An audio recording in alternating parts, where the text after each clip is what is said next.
Chapter 6, A Light in the City. They stood there a long time, staring, then blinking, and staring again, to make sure their eyes weren't playing tricks on them. With their candles out, the darkness was complete, except for that distant light. They couldn't even see each other's faces, but the more they looked, the more sure they were. A light shone in Ember. "Someone is still down there," Doon breathed. "Or maybe not," Lina said. "Maybe there's a tiny bit of electricity left. Maybe it's just a street lamp still glowing." They stared for a few minutes longer, wondering. Doon knelt carefully and stretched a hand over the edge of the cliff. "It seems to go straight down," he said, "but I can't really tell." "It's a long way down," said Lina. "I don't see how we could possibly get there." "We have to," said Doon. "Now that we've seen that light, we have to know what it is." Lina heard him take in a quick breath. "Oh," he said, "it might be what the book is about. Something that shines. We have to find out. There must be a way down." "Tomorrow we'll look for it," Lina said. A whole day of walking had tired her out, and she knew Doon was tired too, though he might not want to admit it. They went back through the passage and out into the waning evening light. Their shadows stretched like long fingers across the ground. Stars were beginning to come out, and both Lina and Doon gazed upward at them. They still marveled, having grown up under the black, unchanging sky of Ember, at a sky full of lights. "Look at that one," Lina said, pointing. One star, bigger than the rest, was moving at a slow, steady pace. Its light was greenish rather than white. "A traveling star," said Doon. "It must be what that roamer was talking about. Edward has a book about stars. I'll look up traveling stars when we get back." They made their way around the mountainside to the place where the dark cave opening loomed in the mountain wall. Inside the cave, toward the rear, the ground was more or less dry. They spread their blankets. It was a gloomy place. Dampness seeped from the walls, and Lina could feel the cold breath of the tunnel that stretched away behind them, leading down deep into the earth to the underground river they'd ridden out of Ember. But Doon was scraping out a shallow pit in the dirt to build a fire in. That would help. "I'll look for kindling," Lina said. She reached into her pack for a match to relight her candle, because full darkness had arrived by now. But Doon stopped her. "Here," he said. "Take this. We need to save candles and matches wherever we can." From his pack, he took the little generator he had made at the end of summer, from a magnet, some wires, and a crank. He'd attached a socket to it, one he'd taken from an old light fixture in the Pioneer Hotel, and screwed a light bulb into it. "You'll have to keep turning the crank," he said, handing it to her, "but it will give you more light than a candle." Lina grinned. She'd almost forgotten about the generator, having seen it working only once. She turned the handle, and the light bulb glowed, and the cave became a bright little hollow, almost cozy. "Wonderful," she said. She set down the generator and tied her sack to her belt so she'd have both her hands free, and she went out into the darkness, heading for a grove of trees to the left of the cave entrance, cranking the little generator as she went. It gave her enough light to see the ground a few feet ahead of her. When she stepped in among the trees, it helped her to see where twigs lay in the leaf litter and to avoid stumbling into prickly shrubs and tripping on the rough ground. Each time she found sticks that looked dry enough for kindling, she stopped cranking, picked the sticks up, and thrust them into her sack. The light dimmed as the crank slowed, but if she was quick, it didn't quite go out. Finding dry sticks wasn't easy. Most of them were in among the sodden leaves that covered the ground. She decided that the best way was to break small dead branches from the trees. She went deeper into the grove, looking behind to make sure she didn't lose track of the way out. Once she stopped, startled, thinking she'd seen her light reflect off something ahead of her. An animal's eye? She thought of wolves. Someone had told her they had yellow eyes. Did wolves lurk in the woods, waiting to pounce on people? She stood still for a moment, listening. She heard no sound, but just in case something was there, she decided to turn around and get out of the woods. She had enough kindling anyhow. She hurried back to the camp. "I saw something shiny in there," she said to Doon. "Would a wolf's eye reflect light?" "I suppose so," Doon said, "but lots of other things would too. A piece of metal, an old glass bottle or something." "I guess it wasn't a wolf," said Lina, setting down her bag of kindling, "because it didn't make a sound or move, or try to eat me." They set to work to build their fire. They put it near the mouth of the cave so the smoke could escape, and by its dancing flames they ate their skimpy dinner. The night was silent except for the crackle of the fire, until, far away, they heard a faint, high cry, and then more cries, weaving together into a fierce song. "Night birds?" said Doon. "No, I think it's wolves," Lina said. "Kenny told me they sing." They listened, but the cries died quickly away. "That reminds me," said Doon. "Let me show you something Kenny taught me." He went outside the cave, plucked a sturdy grass blade from the ground, and clamped it between the sides of his thumbs. Then he blew hard against it, and an amazingly loud noise, part squawk and part shriek, blasted out into the air. Lina jumped and then laughed. "How did you do that?" Doon showed her how it worked. "It's a wolf scaring whistle," Kenny told me. "All you need is one blade of grass." They practiced making whistles and ear-splitting noises for a while. Then, by the light of the little generator, Doon read Lina the clues he'd picked out from the remains of the 8-page book. "Here, on page 61, he said, is something about distance. More than 90 million miles, it says. I'm not sure how long a mile is. But 90 million of them sounds like a long way, even if a mile is short," said Lina. "I hope it doesn't mean we have to walk for 90 million miles. On the same page, Doon said, there's something about a square yard. That could be a space that's a yard long on each side, or it could be a backyard that's a square shape. Square yard receives, it says. Then there's a smudge, and the only 2 words I can read in the rest of the sentence are jewel and second." Lina peered over his shoulder. "But they've spelled jewel wrong," she said. "It isn't Joule.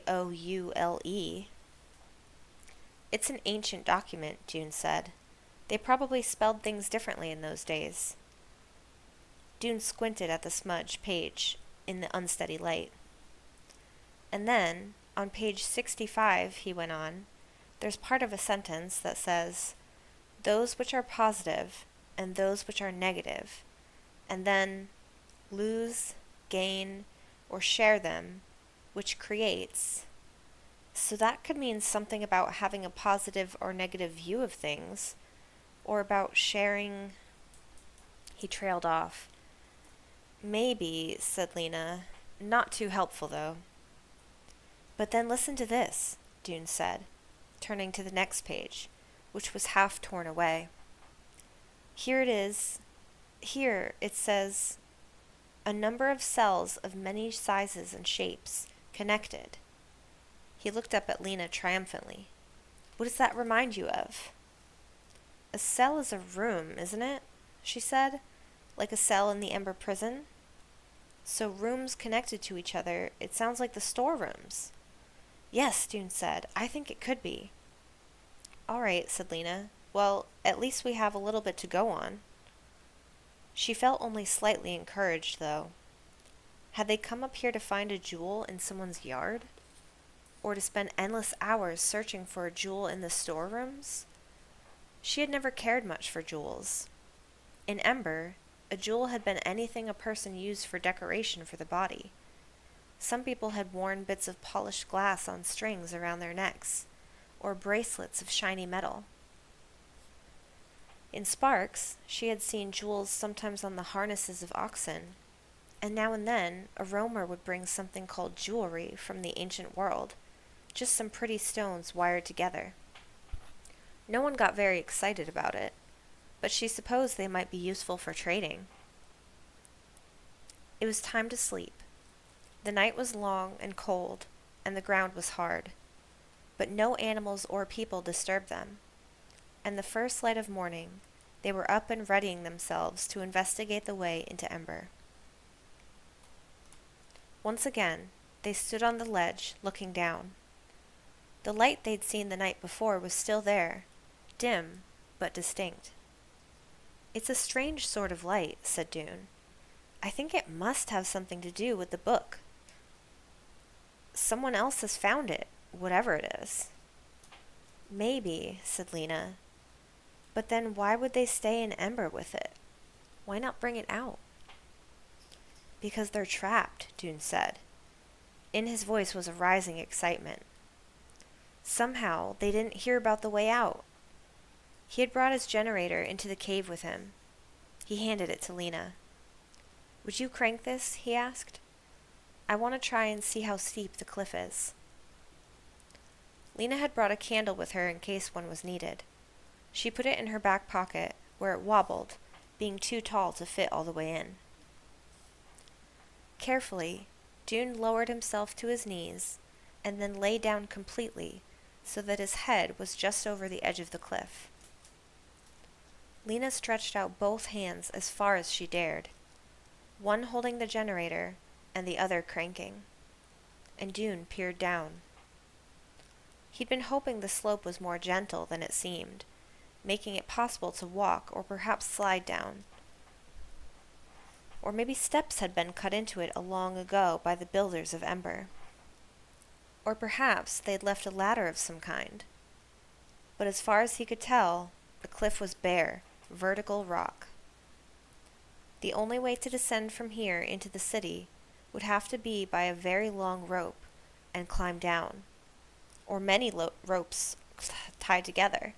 The distance was so great. The rope would have to be anchored to something at the top, maybe a sturdy spike driven into the ground. It might be possible to rig up a pulley system for hoisting things from below, but it would all be difficult. Doon sighed and got to his feet again. "I don't know," he said. "I'm not sure how we can do it. It would be really hard to get down there, and even harder to get back up." "I wish we could fly down," Lina said. They stood for a few more minutes. Lina stopped cranking the generator, and they stared down at the one dim, wavering light still shining in their old home. Then Doon turned around to head back into the passage to the outside. As Lina turned to follow him, the candle sticking up from her back pocket struck the cave wall and toppled out. "Oh no," she thought. She assumed the candle had fallen over the edge of the cliff, but when she started up the generator again and looked down, she saw the candle not far from her feet. It was rolling very slowly away, not out toward the edge, but sideways. She took a step toward it, moving along the ledge with her back to the cave wall. The candle rolled a little farther. She took another step, and she saw that the ledge continued. It was not just a short shelf jutting out at the end of the passage. It extended to the side, on the left, making a narrow path, with the cave wall on one side and the steep drop on the other. She couldn't see very far ahead with her one light bulb, but it looked as if the path sloped downward. It might wind along the wall all the way down to the bottom. She let go of the generator's crank, long enough to stoop quickly and pick up the candle. Then she turned around and hurried through the passage to the outside, where Doon was starting along the mountainside. "There's a path," she said breathlessly, "going down." It was a steep path, and rough and narrow. They followed it with extreme caution, one slow step after another, keeping one hand on the wall beside them. They lit their way with candles. This was no place to have both hands occupied with the generator. At first, their idea had been to go just a little way to see if the path continued. After they'd been walking for several minutes, it seemed that the path really might take them down to the level of the city. "This is going to work," said Doon. "I'm sure it is. We have to go back up and get our packs." They did so. They took everything that wasn't essential, leaving in mainly candles and matches. They'd each brought 10 matches on the trip and had used 2 of Lina's so far. Doon included his generator. Lina added some pieces of paper and a pencil stub that Doon's father had found and given to her, because you never knew when you might have to draw something or write a note. Each of them took one of the clever leather water bottles made in sparks, with a plug and a strap for hooking to a belt. They rolled the rest of their supplies into blankets that they brought, and hid the blanket rolls between some rocks. Then, once again, each of them holding a candle, they went through the narrow passage and started down the path. It was far from easy. They couldn't tell if the path had been constructed by people, or if it was just a natural ledge along the wall of the cave. In some places, it was partly crumbled away, and they had to step across gaps. Other places were blocked by rock slides that had to scramble over. Always, though they couldn't see it, they were aware of the long drop into the darkness just inches from their feet. But frightening as it was, they weren't willing to turn around, because the path led steadily down. It went by way of switchbacks. They'd walk along in one direction, and then the path would make a tight turn, and they'd find themselves walking the other way. Lina imagined how the path would look to someone gazing up at it from below, a great zigzag sweeping back and forth across the wall of the cave. Maybe someone was down there now, watching their 2 dots of light slowly descending. Little by little, the smudge of light far below in the city grew closer. They stopped every now and then to check, shielding the candlelight with their hands so they could see into the depths. After about an hour, they had to stop the light to light new candles. They knew an hour had passed, because Doon had figured out, before they left, how long it took one candle to burn down to the stub, so that they could use candles a bit like clocks. 2 inches gone, that meant the candle had been burning for about 15 minutes. Each candle was about 8 inches long and burned for about an hour. The candles they were carrying were now too short to hold. They stopped to get new ones from their packs and went on, step after cautious step, steadily downward. Then Doon, who was ahead, gave a startled cry. "Here's the end," he said. "I'm at the bottom." Lina came up behind him, and they stood side by side with their candles, showing them each other's faces, shadowy and orange. When they looked down, they saw bare ground, uneven, strewn with small rocks and pebbles. "Can you believe it?" said Doon. "We're in the unknown regions." "And going to Ember," said Lina. "There it is." Across the ocean of darkness, she could see a faint and wavering glow. They began making their way toward it. End of chapter 6. And welcome in, Car! Happy Thursday. How are you doing? We just finished the first chapter of the day, chapter 6. I'm very tired. But I felt like reading was the perfect relaxing thing to do this morning. having a little hydration break. We're very cozy today, and I couldn't be happier for it. This book is very exciting so far. I feel like it's a lot more exciting than the last one, even the last two. And I'm excited for the next book that we read, which will be up on YouTube after this one is finished. But Cara, I hope you're having a great morning so far. Let me just check to make sure that I'm not missing anything. Okay. Perfect.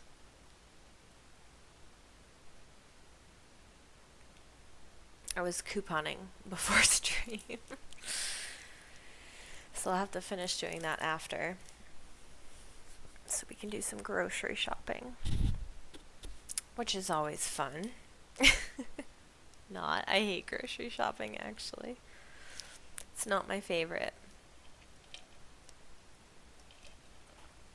Okay. Are we ready to keep going? Just as an ad comes. It's okay.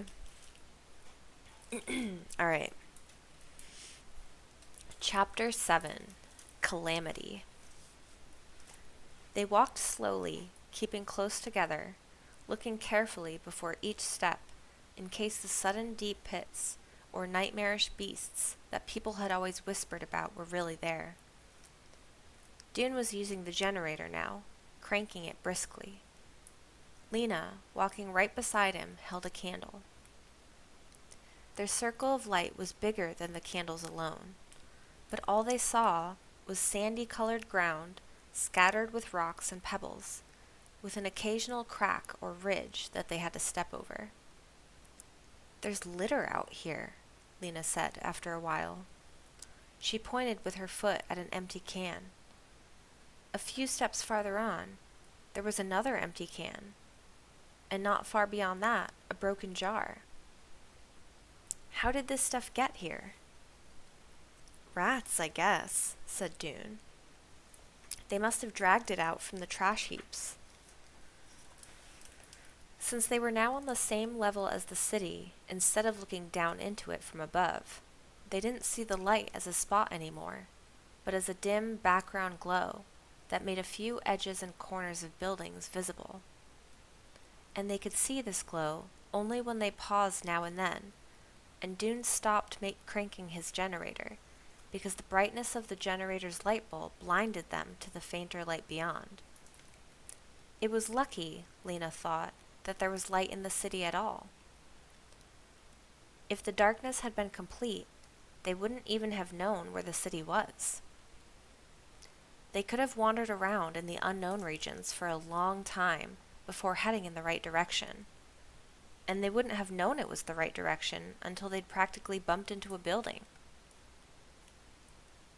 Step by step, they moved on, lighting their way just a few feet ahead, and suddenly, the lit ground in front of their feet disappeared into darkness. Baffled at first, they came to a halt. Then Doon crept forward, inches at a time. Lina heard him gasp and say, "Oh no!" "What?" "The ground ends," Doon said. "It drops away here. We're standing at the edge of, I don't know, a hole or a chasm." Lina stepped forward, and stood beside him and looked down. The toes of their shoes were right up against a black emptiness. She couldn't tell how deep or wide it was.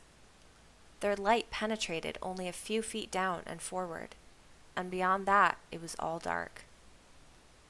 "We'll have to go around it," Doon said. "We can't go down in there." "Never," said Lina with a shudder. "Let's try going to the left," Doon said. They backed away from the edge, turned, and with great caution, headed along the rim of the hole. Minutes passed, and more minutes, and still they were walking beside the black emptiness, on and on. It isn't a hole, then, said Doon finally. It's a sort of ditch. He pondered for a moment. It might go all the way around the city. A ring, Lina said, to keep people from leaving. This brought them to a stop. Lina recalled the whispered rumors she'd heard all her life, about people who had gone out into the unknown regions and never returned.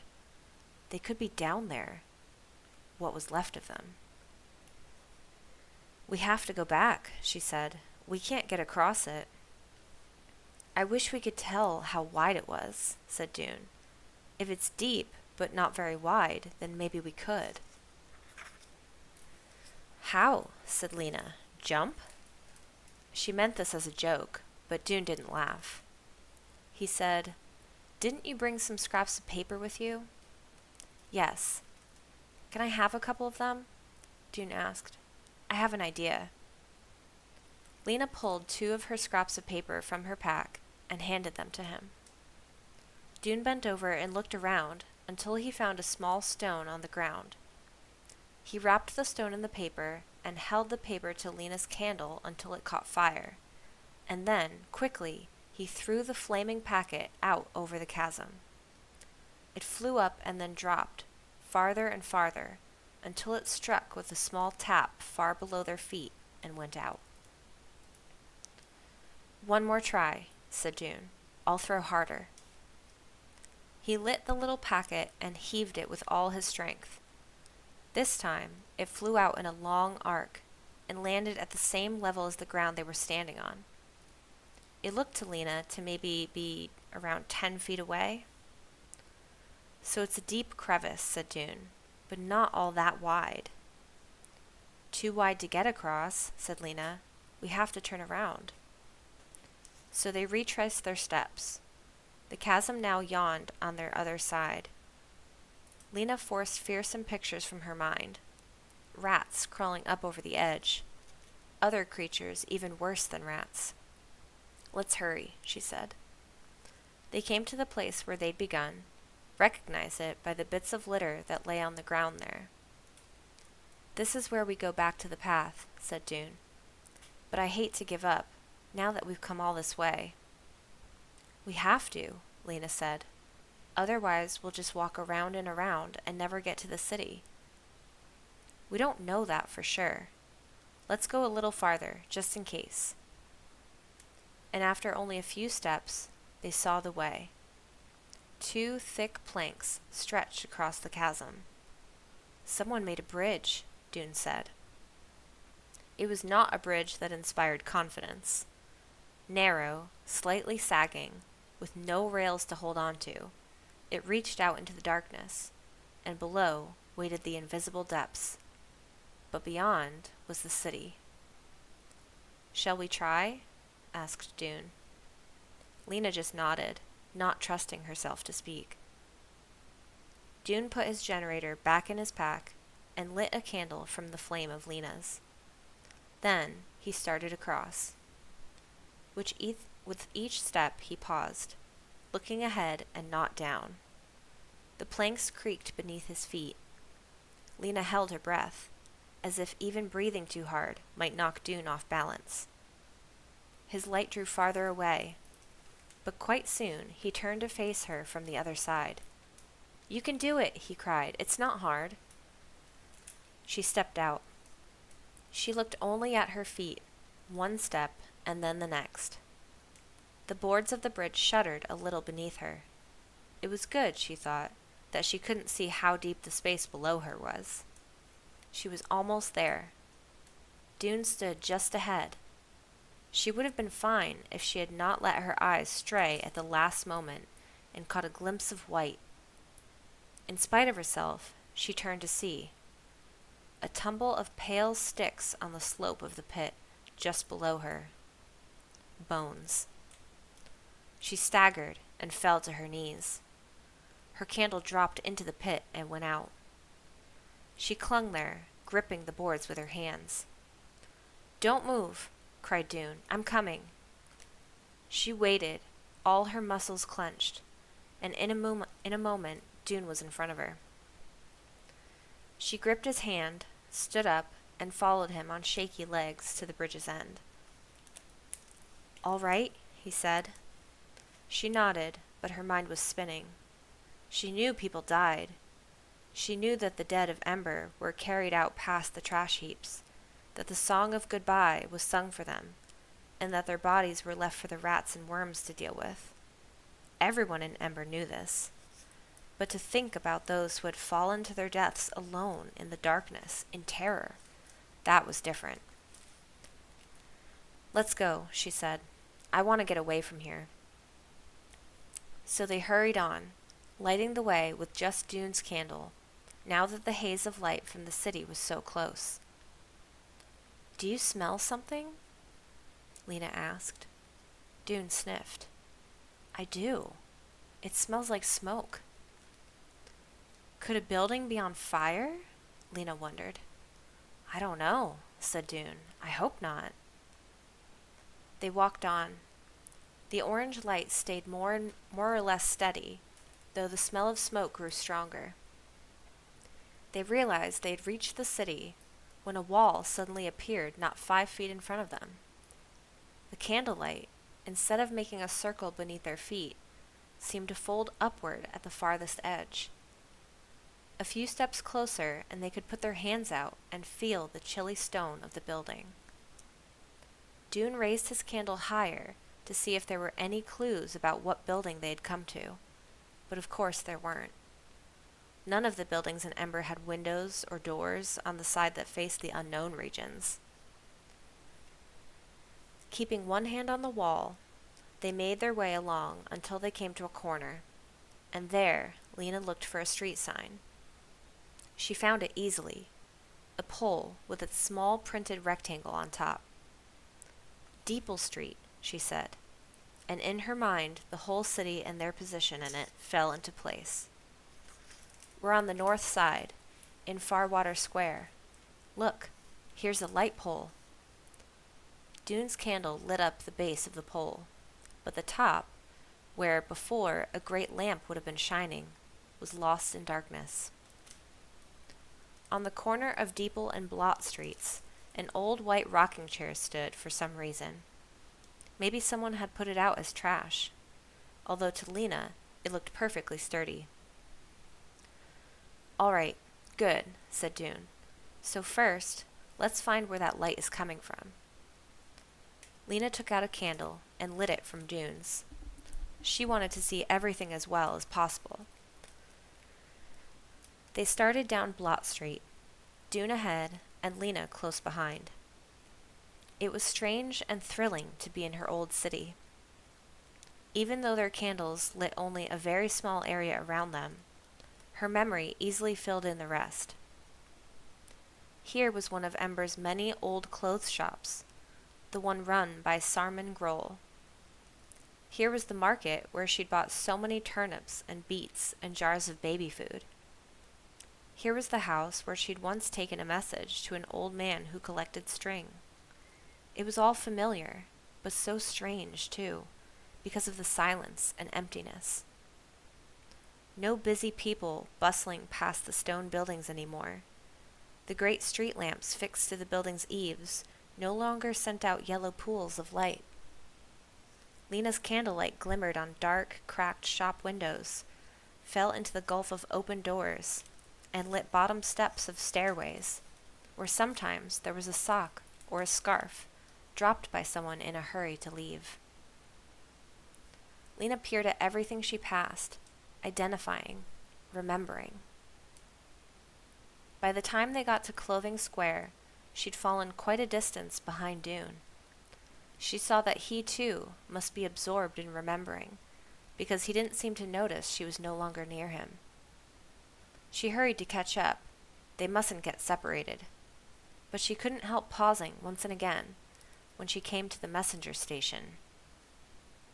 This was where she'd come on the first day of her first job, which had been assigned to her on her last day of school. She'd been given her red jacket and told the rules, and then she'd been off, running through the streets of the city, carrying messages everywhere. She loved being a messenger. She gazed at the empty spot, where beside a door was a bench with a couple of red jackets flung across it. A wave of sadness washed over her, and she looked away and hurried on up the street toward the tiny glow of Doon's candle far ahead. Then, suddenly, she heard a shout. Doon's voice. What was he saying? She froze, trying to hear. Another shout. No! No!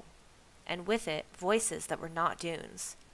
So people were here after all. But what Lina was hearing didn't sound like friendly greetings. She started to run, but she went too fast. Before she'd gone 10 steps, the air rushing past blew her candle out. There was nothing to do but stop.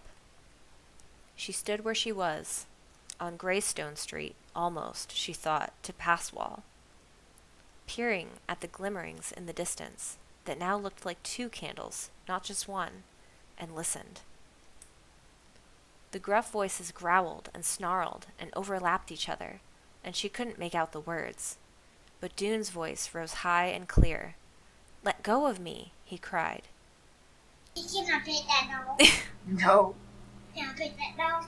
No. Can I pet that dog? No, he's Can I sleeping. pet that dog? Terror drained away Lina's strength, but she knew when she saw the lights fade and the voices grow more distant that she had to move. She had to keep track of Doon. She couldn't lose him. She would have run, and without her candle, the only light came from way up ahead of her, from the people who'd caught Doon, and the dim glow behind them. Quickly, she bent down, took her shoes off, and thrust them into her backpack. She could go more quietly in her socks. Then, keeping her eyes on the tiny lights ahead, and one hand stretched out, fingers brushing the wall, she ran. Doon's voice came again. "I did come alone. I'm by myself." Lina understood. Do not let them see you. That was Doon's message. Someone had caught him, and she mustn't let it happen to her. She traced the map of Ember in her mind as she went. I'm behind the gathering hall now. I'm passing Roving Street on my right. She hardly let herself breathe, for fear she might be heard. She ran as fast as she could without being able to see where she was stepping, and very soon she drew close to the voices and the moving lights. Too close. She couldn't just run up behind them and follow along. She would have to get ahead of them somehow, find a hiding place she could watch from, and see who they were and what they were doing with Doon. So she turned and went along the back of the gathering hall. If she went fast, she could hide behind the trash bin at the very far corner by the prison room and see if they came out into Harkin Square or went another way. There was the chance that she'd get confused. Complete darkness can erase your mental map, as she knew well. But if she was sure she was out of sight, she could light her candle again. So she crept forward, rounding the corner of the gathering hall, and placed herself behind the trash bin. The light here was brighter than ever, and the smoke smell was stronger. Now that she had stopped running, Lina found that she was shaking all over. Everything had happened so suddenly. Their plan, which had been going so well, had been changed in an instant. Now what? Now what? As if in answer to her question, Doon's voice pierced the darkness again. He was farther away now. His words weren't as clear. But what she thought she heard was, "Get away! Go home! Get—" There was a pause, and then, "Help!" Was this a message meant for her? Was he telling her to go home and get help? She wasn't sure. Cautiously, moving a fraction of an inch at a time, she looked out from behind the trash bin. Right away, she saw them. 2 men with Doon between them, on the far side of Harkin Square, each with a grip on one of Doon's arms. And in the center of the square, so bright it made her squint, was the source of the orange light they'd seen from above. It was indeed a fire. Lina had gotten past the terror of open flames that she'd had when she first arrived in Sparks. She'd become used to fire, at least the kind of fire that's helpful, the kind that lets you cook and keep warm. But this was a big, disorderly fire, right on the pavement, a spreading heap of charred rubble, shooting up flames in some spots and smoldering in others. It cast a wavering orange glare out across Harkin Square, on the kiosks where old posters still hung, on the wide steps of the gathering hall, and on 3 figures who scurried across the fire's edges, 1 big one and 2 smaller ones. As Lina watched, the tallest of the fire tenders bent over, picked something up in one hand, and threw it toward the fire. Lina saw its black silhouette as it fell, flapping and fluttering toward the flames. Sheets of paper, she thought. In fact, she was sure it was a book. End of chapter 7.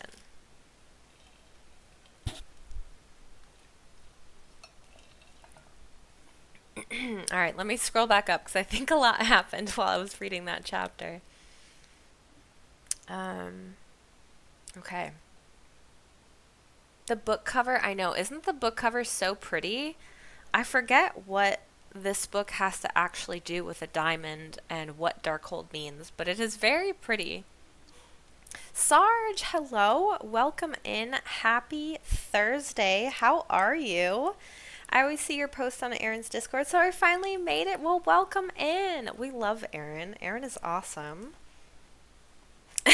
I didn't even see. Car said the same thing. Erin is awesome. But yeah, every once in a while we do reading streams.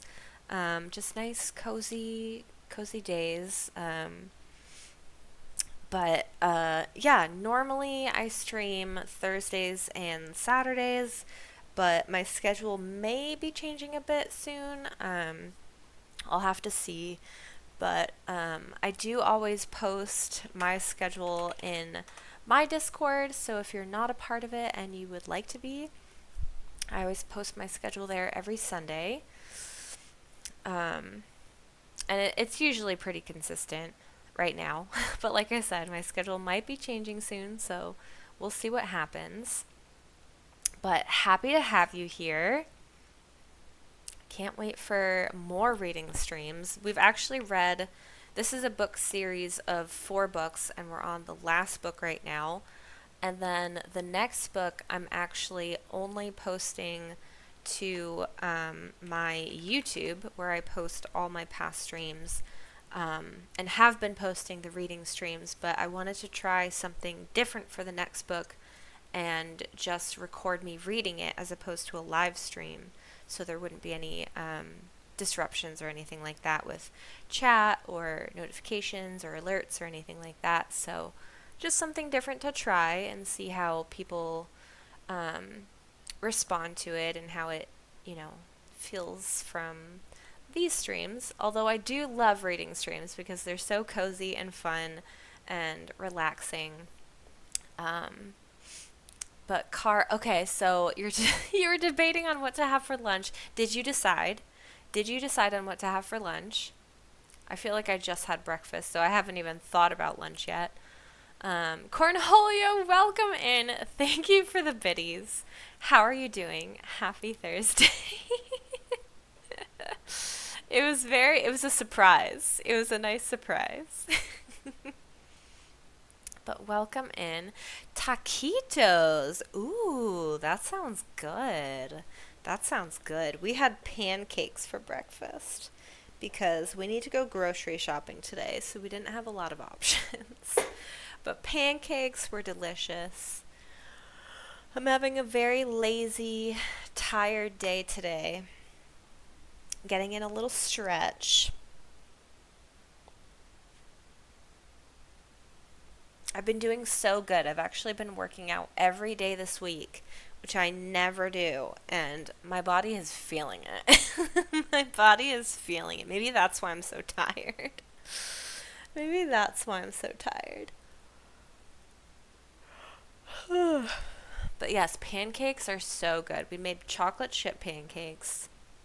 and I'm still full from them. I'm still full, and it's been like 2 hours. So good. Okay, let me see. So we've read 2 chapters so far, which means we could read 2 to 3 more, depending on how long these ones are.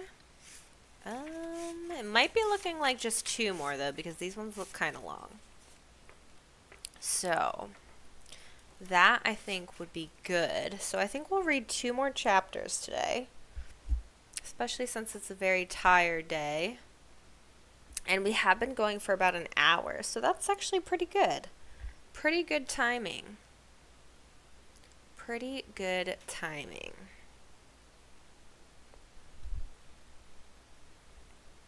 Nearly dinner time for me, so I'm gonna spicy noodles. Ooh, that sounds really good.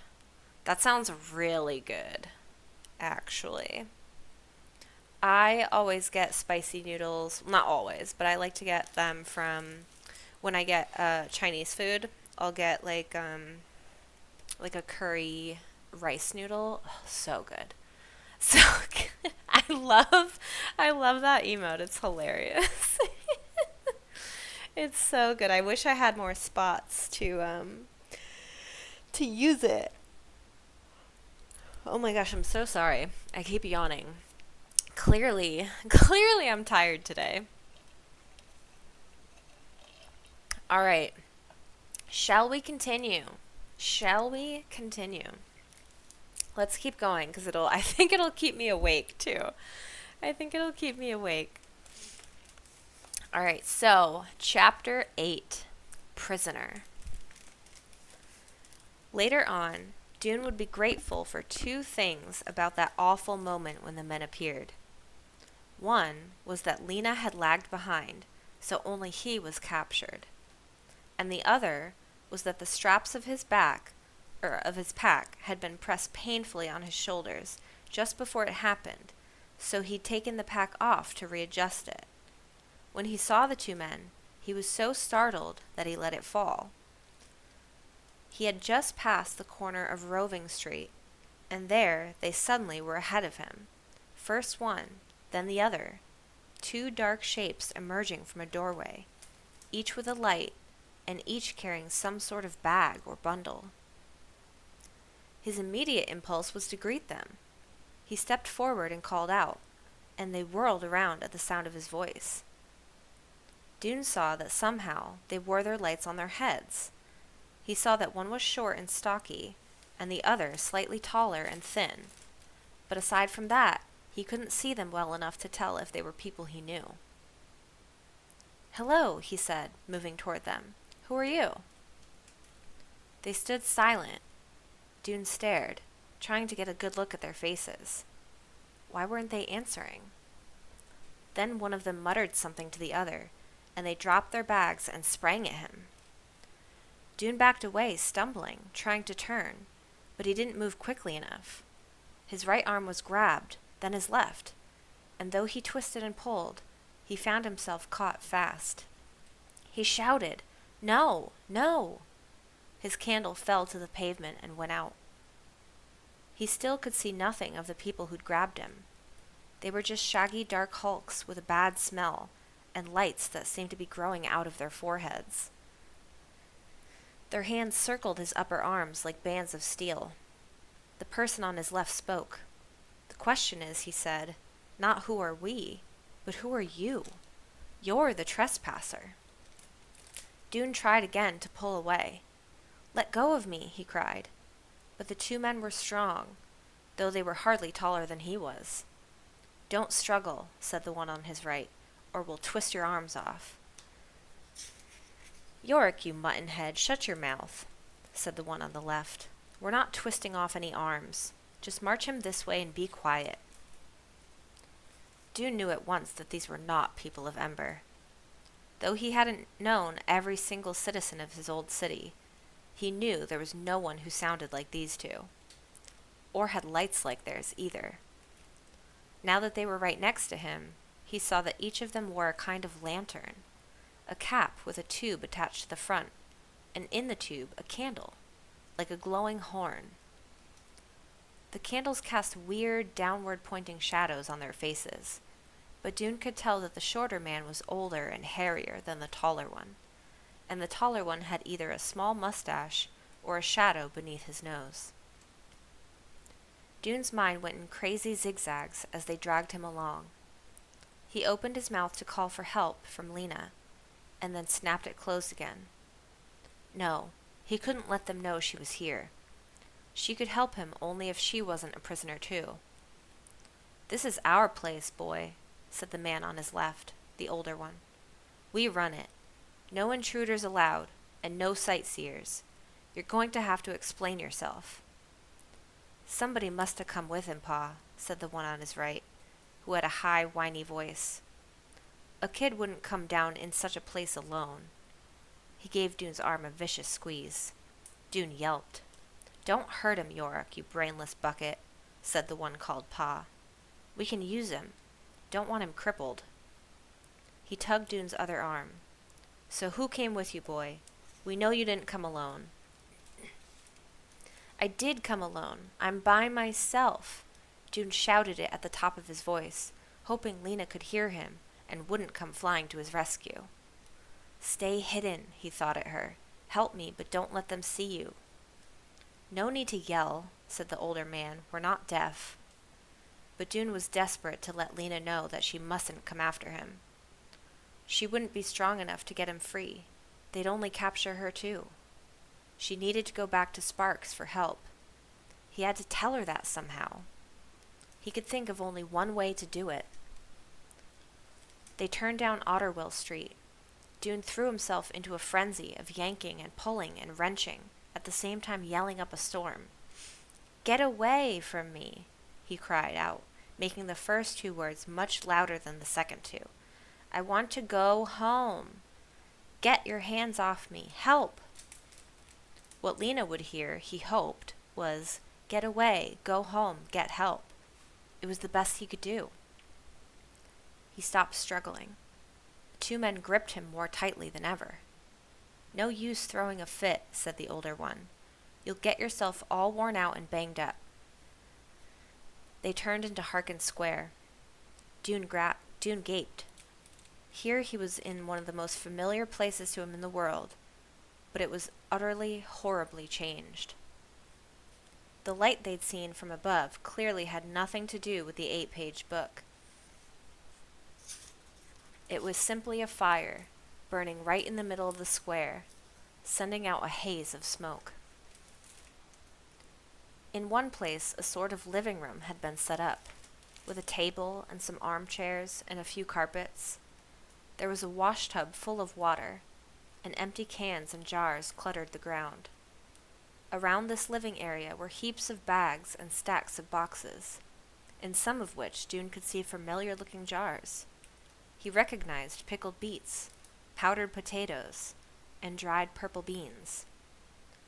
So there was at least some food left here, maybe even more than he'd thought.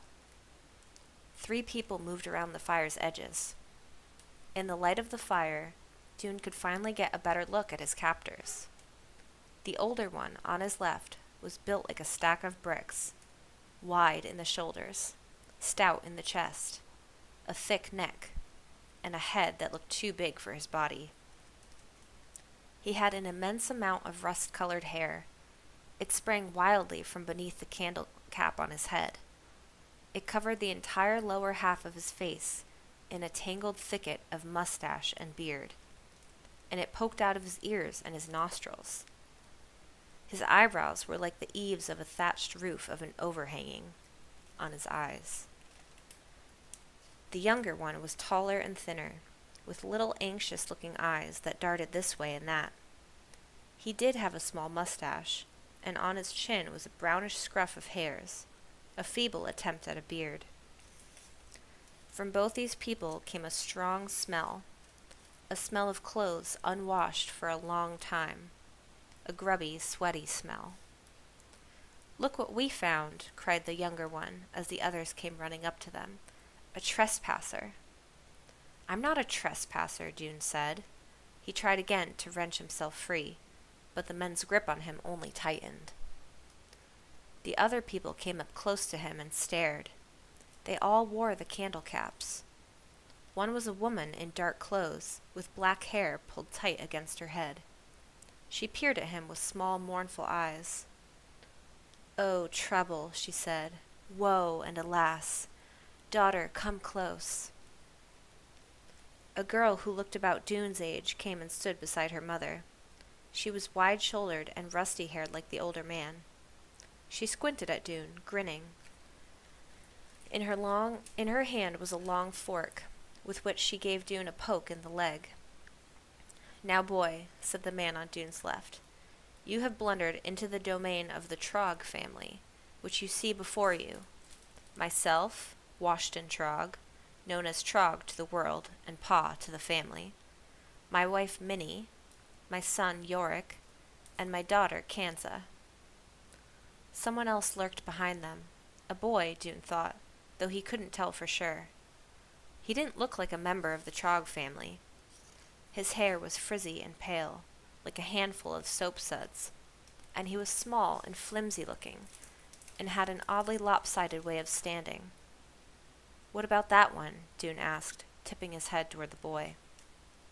"Oh, him?" said Trog. "He's not one of ours.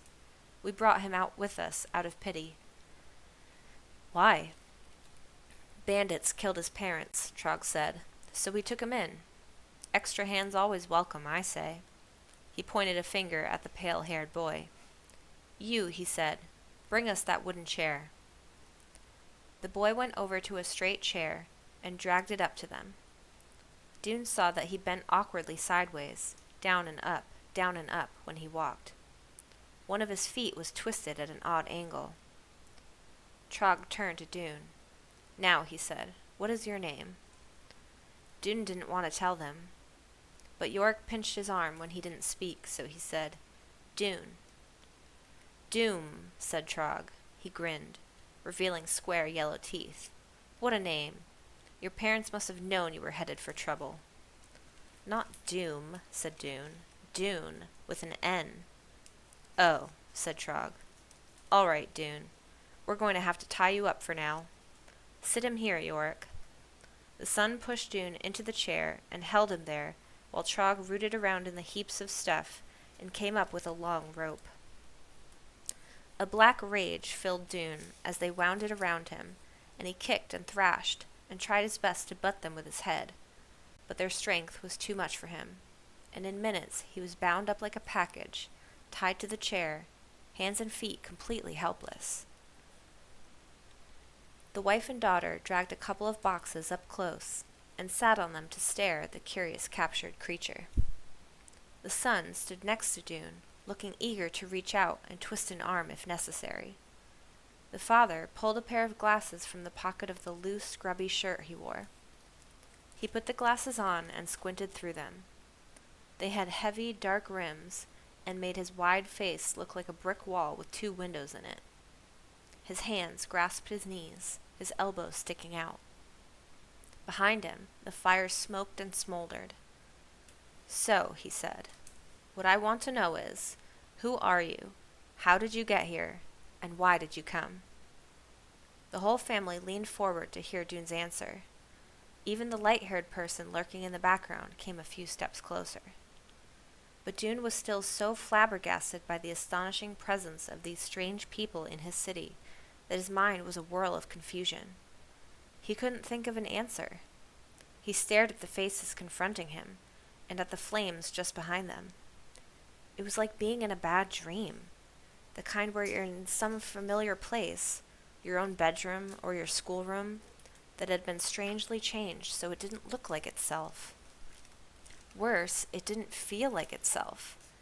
That was how Harkin Square felt now, where there used to be glowing street lamps and people crossing the wide space on their errands. This was the savage fire and the strange family, and terrible. "Speak up," cried Trog. "Explain yourself." Doon stumbled over his words. I just happened to... I'm here by accident. I'll leave right away." No, said Trog, you will not. Just try it, said the sun, yanking on Doon's arm. You'll get your bones broken. No breaking bones, Trog punched the air in his son's direction.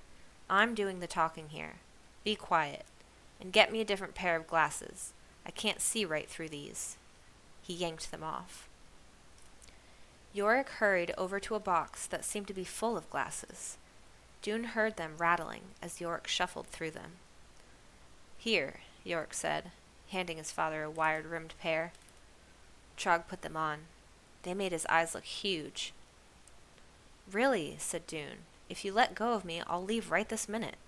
I was planning to anyway. Why do you think I only brought one candle?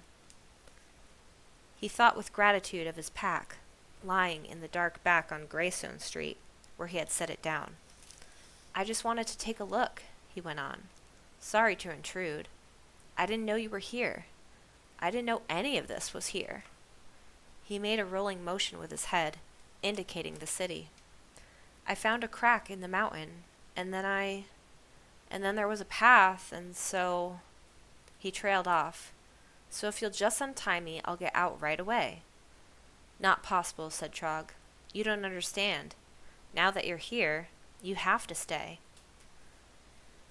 Crouched behind the trash bin, with the stink of old garbage in her nose, gazing in horror at the transformed Harkin Square, Lina had seen Doon's captors drag him out into the square. She had watched as they tied him up and showed him off to the other people.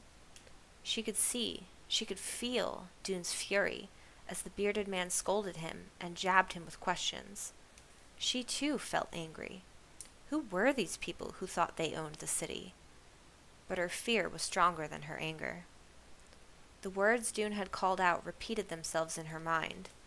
Get away, go home, get help.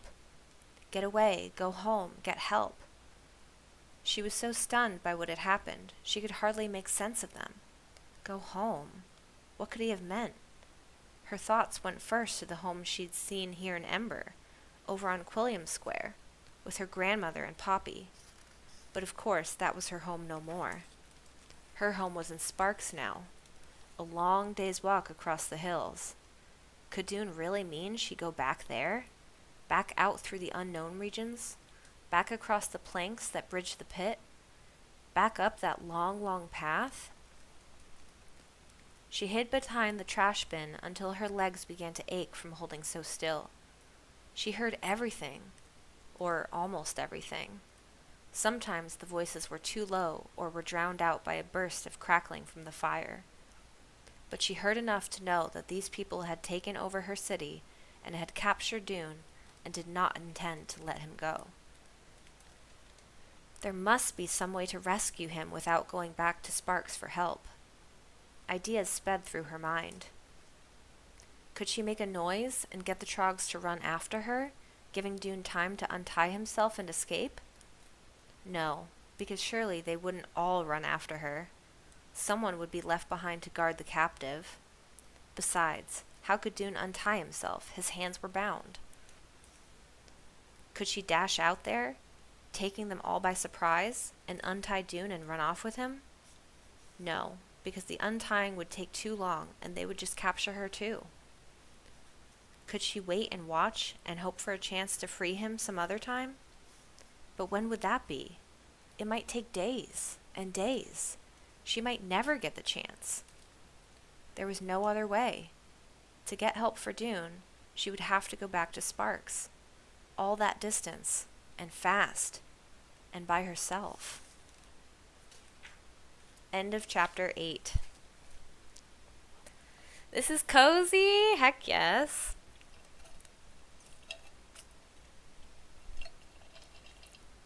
I know, it's been so relaxing.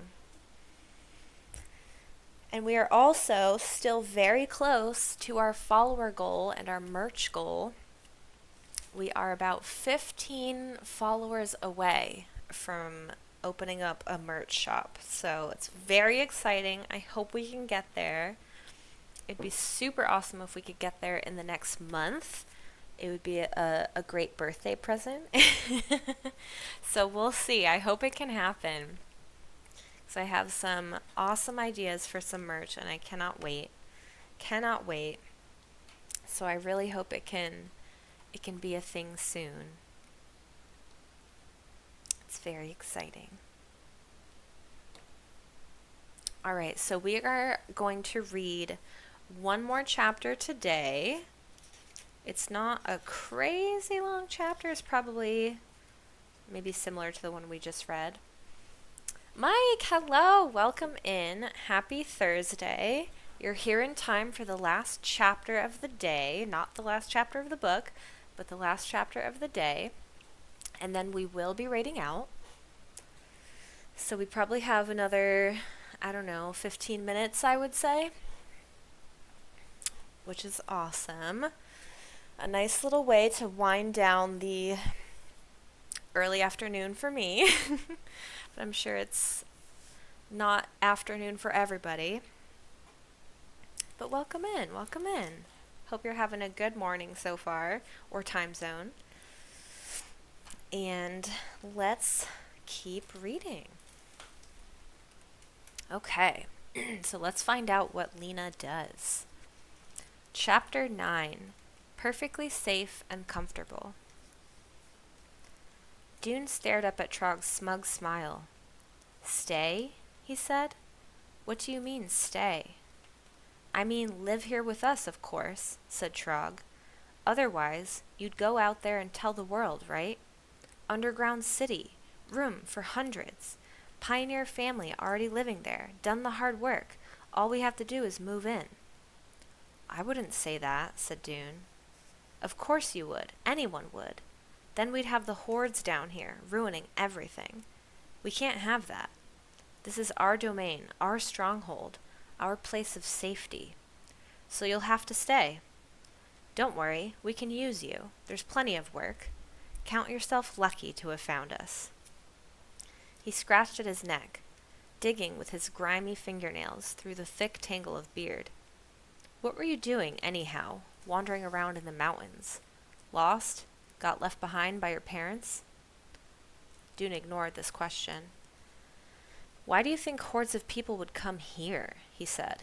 This place is not fit to live in. Trog thrust his face toward Doon and narrowed his eyes. Up above, he said, life is tough. There's rain, wind, and snow, in case you haven't noticed. Food is scarce. Rats eat your grain. Wolves steal your flocks. Worst of all, people are always getting in your way, bossing you around. Up there, it's work and trouble all the time. Oh, said Doon. He realized he'd had a similar thought himself, earlier this same day. Bandits, too, said Trog. Mustn't forget to mention bandits. I don't know much about bandits, Doon said. Well, let me tell you, said Trog. My family knows about them. We know a lot more than we want to know. Bandits came to our village. The whole family pressed closer to Doon, staring down at him, their backs to the fire, their faces lit only dimly by the candles they wore in their strange caps.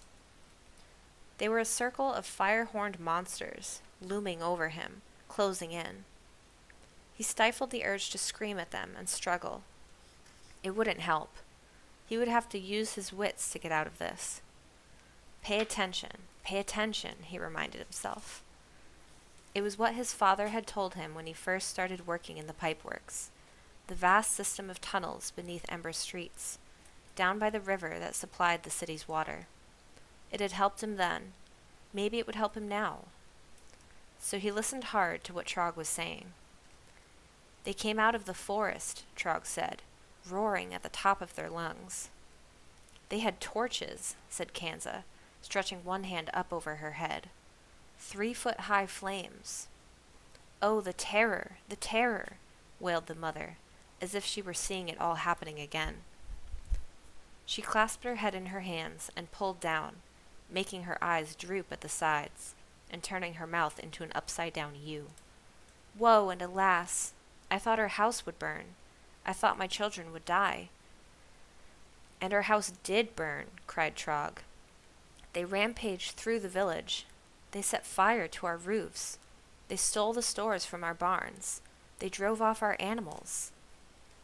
And even worse, said Yorick, bending over to speak into Doone's ear, they had knives, and they— Silence, shouted Trog. I'm telling this story. They had knives as long as your arm, boy. Torch in one hand, knife in the other. Anyone stupid enough to step out of the house got sliced up like a piece of cheese. And not only that, said Kansa, anyone stupid enough to stay inside the house got burned up like a stick of wood. Not us, though, said Yorick.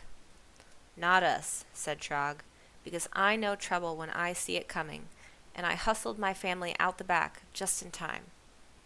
We hid in the mud, said Kansa. Behind the pigsty, said Yorick. Oh, it was dreadful. Minnie rocked from side to side, still holding her head. The foul odors, the shrieking from beyond. But my husband is so brave, so clever, so— So when those barbarian bandits had gone, Trug interrupted, we got busy. The few of us left in the village, treating wounds, building houses, fixing our fences and our wagons, and starting all over. It was 3 years ago, said Kansa. No, 4, said Yorick. Quiet, shouted Trog. Your sister's right, you ignorant pup. It was 3 years ago. And then, just a few weeks ago, I heard that more were on the way. He shook his finger in Doone's face. Do you think I was going to sit still and wait for them to show up? I don't know, said Doon, who was trying hard to pay attention to this horrible story coming at him from all directions. You don't know? You don't know? Screamed Trog. His glasses slid down his nose, and he ripped them off. Maybe you're the kind of person who would leave his family in danger, but not me. I take action. I packed up my wagon, loaded in my family, and headed out to look for a place of safety. Like a remote valley, said Kansa. Or an ancient abandoned lodge on a high peak, said Yorick. But what we found, said Trog, was far, far better. It sure was, said Yorick eagerly. You ought to see what we discovered when we went back into the— Trog jumped to his feet and let loose an absolute explosion of fury and insults. When he'd finished calling Yorick a dozen kinds of mush-brained idiot, he lowered his voice and hissed at him. We don't talk about that. Not to someone who just showed up out of nowhere. When the time comes to talk about it, I will do the talking. Yorick cowered, hunching his shoulders up around his ears. Sorry, he said. Forgot. Oh, Yorick, Yorick, alas, moaned his mother. You'll endanger us all if you aren't more careful. Listen to your father. To go on, said Trog, sitting back down. What we found was the entrance to a cave. We went in, we found a nice smooth wide path, we followed it down and down, quite a distance, and at the bottom we found something very interesting, boy, said Trog. You would never guess. I bet I would, Doon thought. We found a pool, said Trog, jammed with empty boats. Jammed. There must have been hundreds of them, just floating there, some of them wrecked, some of them half sunk. Something happened here, I says to Yorick. We didn't like the look of it. We could tell these boats had come on an underground river. Only way to travel that river, from where we were, was to swim upstream. Which we didn't want to do, said Yorick. So we went back out, tramped around some more, and voila. Voila? Said Doon. Ancient expression, said Trog. It means, there it is, a crack in the mountainside. And here's an interesting thing, boy, that I spotted because of my long experience observing the terrain. Someone made that crack, and then blocked it up. But it wasn't blocked, said Doon. That's how I came in here. It isn't blocked now, Trog said, but it used to be. I could tell from looking at the stones lying outside it.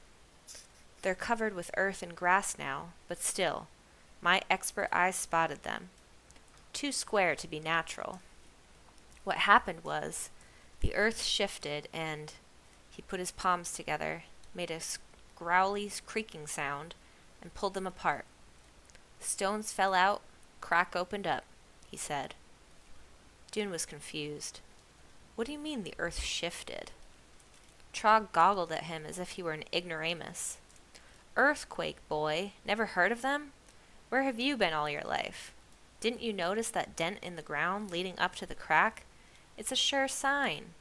Earth shakes, falls in, everything budges. Things that once were closed are now open. Probably happened in that quake we had 10 or 12 years ago.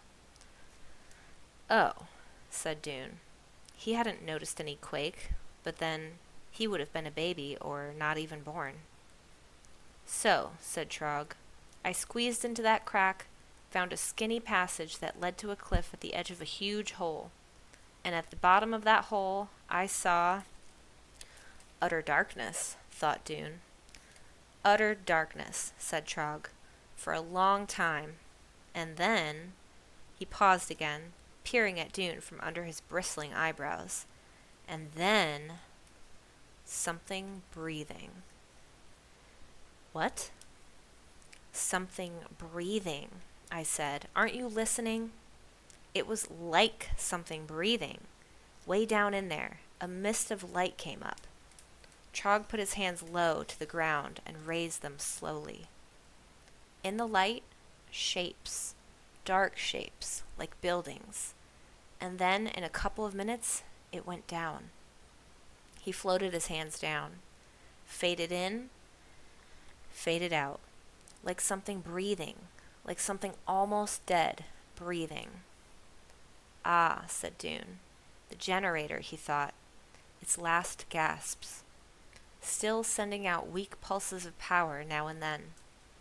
He was filled with amazement and sorrow, as if the city were indeed a living thing on its way to death.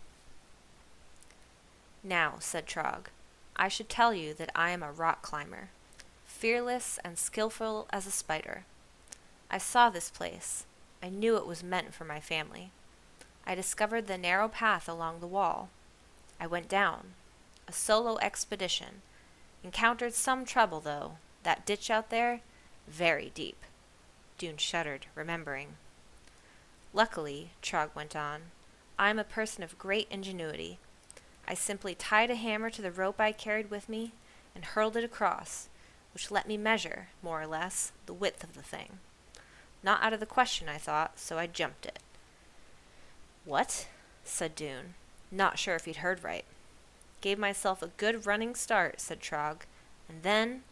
He chugged his arms back and forth like pistons, clenched his face into a ferocious determination, and roared.